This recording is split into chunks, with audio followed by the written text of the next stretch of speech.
Hi, welcome to this week's session on Education for All, widening access to learning to lift the people out of poverty. This session would like to incorporate some contemporary issues, i.e.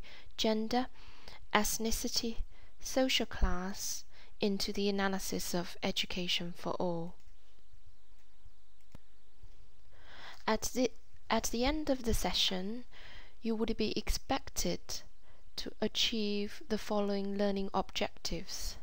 First of all, you will be able to explore the impact of the issues of diversity, such as gender, race, ethnicity, social classes, on educational access. Secondly, you will be able to understand the complexities of inclusion across a range of socio, cultural, economic, and political contexts.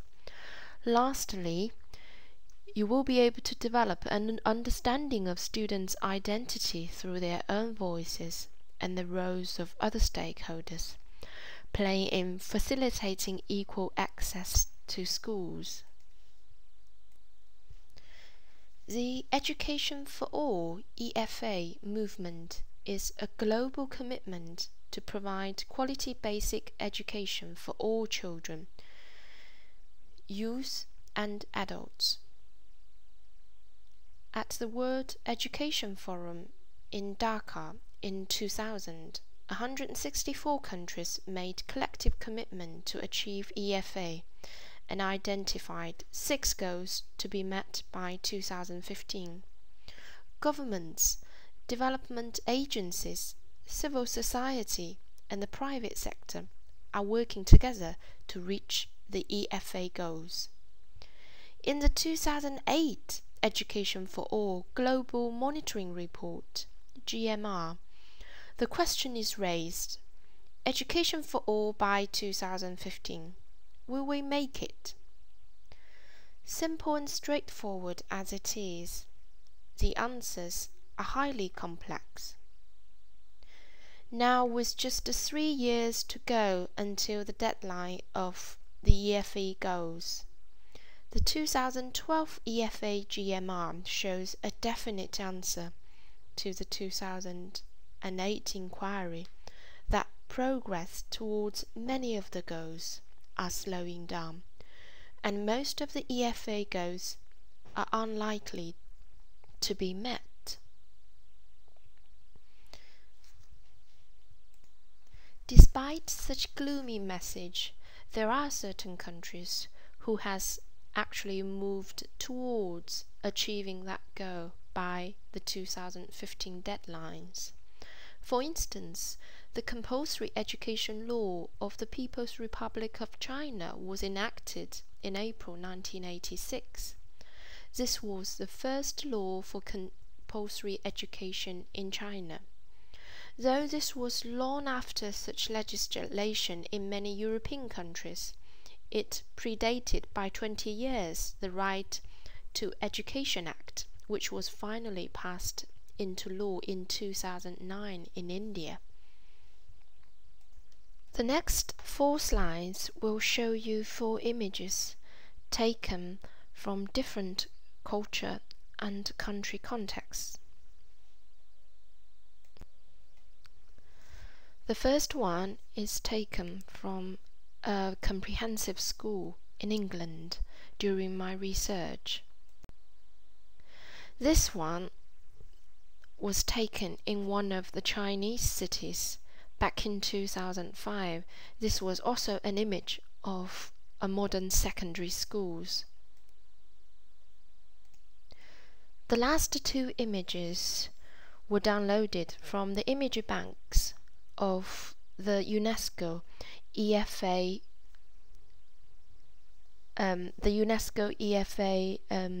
initiatives.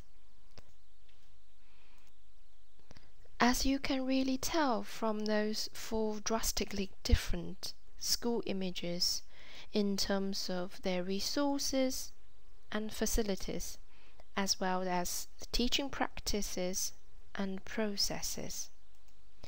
EFA is now more of an umbrella term that embraces much of the aid for educational development in poor countries. and its influence in education policy in many developing countries is substantial. It identifies goals and targets and translates these into indicators which are used to evaluate progress and influence flows of resources.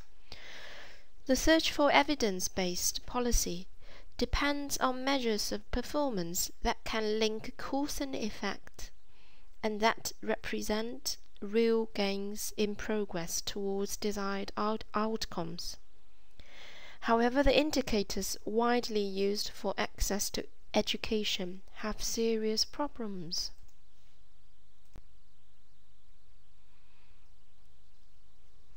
Now let's move to quality education. It has been argued that quality has been compromised by rapid expansions and increased access, although the meaning of exactly what constitutes quality remains unclear.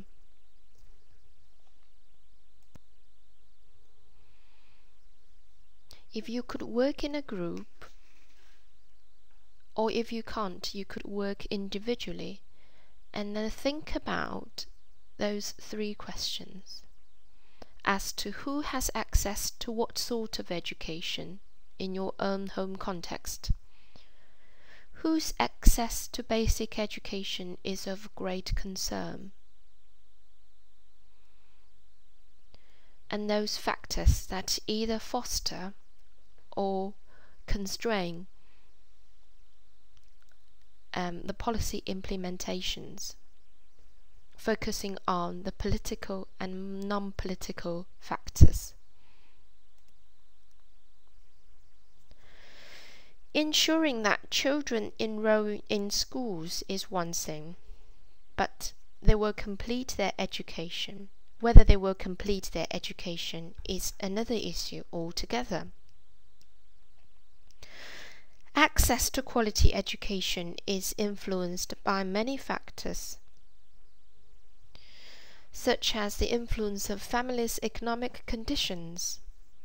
Poverty on children's education is almost universal across the world. Access will focus on reaching the excluded, especially girls, children with special educational needs, working children, children in difficult circumstances, and children belonging to ethnic minorities or living in remote areas. To summarize, access to quality education is influenced by many factors within the school and outside of the school. The former includes the level of school performance, its institutional configuration, its processes and practices, and relationships within the school between teachers and students. With regards to the latter, many surveys report the main causes of dropout, repetition, as reported by children teachers. These usually highlight costs and irrelevance of the curriculum, child labour amongst older children, pregnancy amongst girls, and other factors including distance to schools, teacher absenteeism, disability, and violence at school. Dropout is an important part generated by characteristics of schools and teachers, and by complicity within communities about child labour.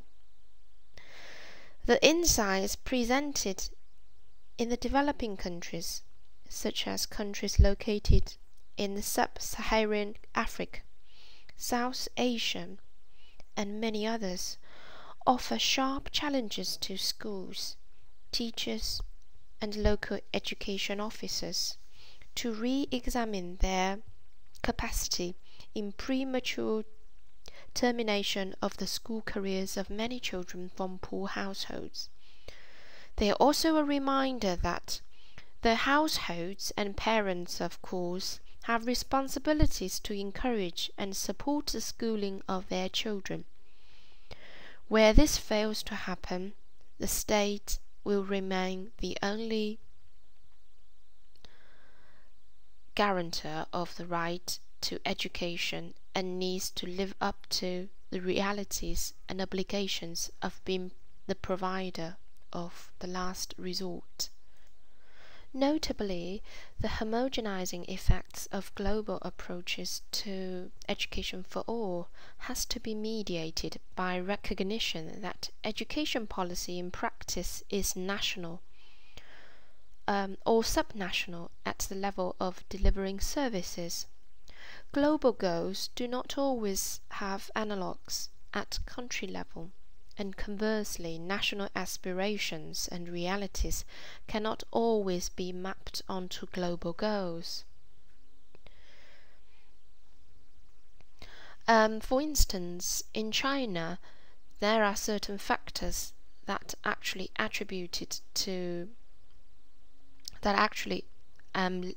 leads to the problematic access to quality education.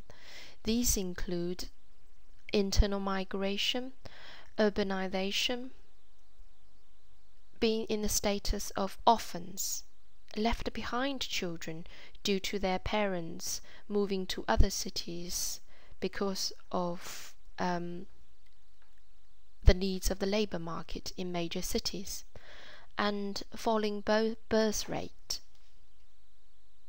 The following guidance, recommended readings, and learning activities will provide you support throughout the rest of this week's learning. Thank you very much.